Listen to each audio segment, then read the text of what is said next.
limiting factor to most of the young people. You see, when you look at employment, with the employers, we usually pay a salary that is limited just to survival. When you look at all your salaries, even with the media people, you'll find that in most cases, your salary is within the limits of your expenses. Income, salary is always equal to expense. Even if I decided to promote you to a manager and increase your salary maybe from 1 million to 2 million, you'll find that I would expect you to live up to the standard of your status. If you didn't have a car, you'll have to buy a car. If you used to live in the poor neighborhood, you'll have to move to a better neighborhood. So at the end of the day, you are simply surviving. I look at employment as something that should be temporary, a given period of time, only to accumulate enough income to move into a private business. And when you look at day-to-day prevailing circumstances, you find that circumstances change and prices of all day-to-day things we use go up. But your salaries don't move up in accordance with your salaries, your salaries. So at the end of the day, you are simply surviving. A person should have a plan and a projection to move out of employment. And when you stay so long in employment, you get this dependency syndrome, whereby your job becomes your father and your mother. Without it, you can't survive. Yet at a given point in time, I would believe that anyone past the age of 35, employment should be from approximately 25 to at least a maximum of 35. By the age of 35, someone must have started his own private business towards success, not merely survival. In life, we desire to live, not survive. You can comfortably feed on beans and you won't die, but it wouldn't hurt to feed on meat too. So we desire to live, not to simply survive. That's the difference. And maybe if we promote individual development in the long run, as an end result, our country will develop too, because people will have changed their mindset. Another point I talked about in this book briefly was education. When you look at education systems of most societies, I divided it into two. That is the formal education and informal education. Formal education is education got from systems. Like you see curriculums, like you see courses and all that. The essence of an education system is to prepare the students for challenges in the world. But the reality is, God created man self-contained. The strongest weapon against any challenge in life is one's reasoning capacity. And that is attached to nature in most cases. When you look at our education systems, in most cases they are theoretical. And these need to be updated from time to time due to changing prevailing circumstances. Because if you're giving someone an outdated education system, then you won't be ready to face the current challenges today. So an education system should always be updated from time to time. Otherwise, bringing out a person being qualified from an outdated education system is simply like sending soldiers to a war with guns but without bullets. So, yet education, if properly managed, it can be a very fundamental factor in development of a nation like Uganda.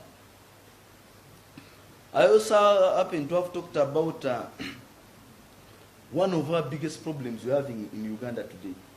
That is the difference between dealers and we businessmen.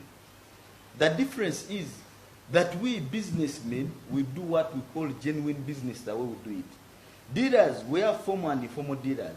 Formal dealers are more like insurance brokers, real estate brokers, and forex, stock exchange brokers.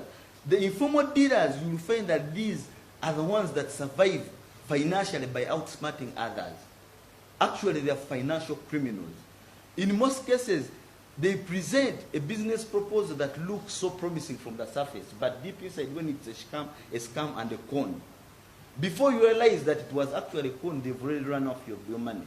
And at times they are too good that you may not even stand to have enough evidence to put a claim in court. This syndrome of dealers has really deteriorated the character and minds of our young generation. We have all these young people in school thinking about fast money. Money is supposed to be a gradual system, one step at a time. I've told you I've been working for the last 15 years. But dealers believe in fast money, deal money. And you see, once they get this deal money, they spend it recklessly, trying to prove or to fit within lives of the rich. A rich person doesn't have to prove himself rich, because rich is what he is. A dealer has to spend extravagantly on all issues, throw around money for him to show the public that sincerely is well off.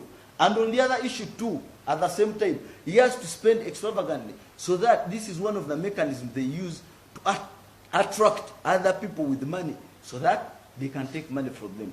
I've seen what is happening to foreign dealers in most cases. Once the money is finally out, it is very discomforting and very sad.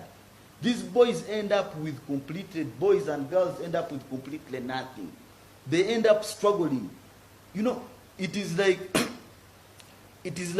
trying, I once said, it is like getting power from a transformer and trying to bring it a 3-phase voltage. You try to bring it into the house using these 2mm wires.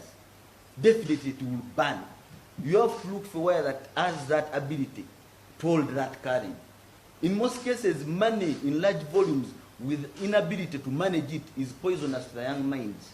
That is why they end up completely burnt out.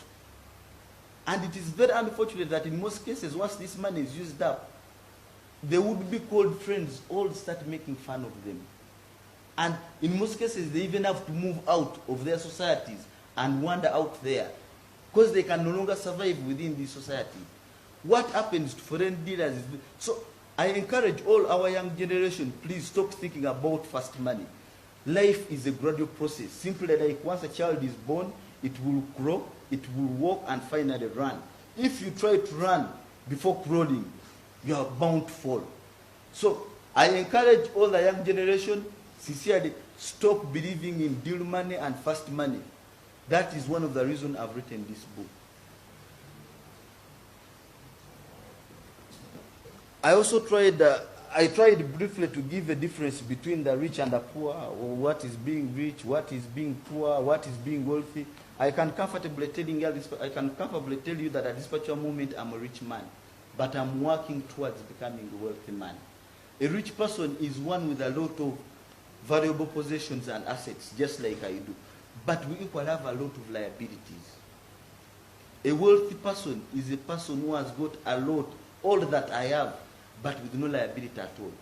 If a rich person can remove liabilities from his assets, then he becomes a wealthy person. Riches can be measured from the amount of assets you own. Wealth is measured from time. How long can you survive without working? That's the difference. Rich people create jobs. Wealthy people create systems. Wealthy people deposit money in banks as fixed deposits for the rich to borrow and start businesses. Actually, to some extent, the rich work for the wealthy. Just like on the other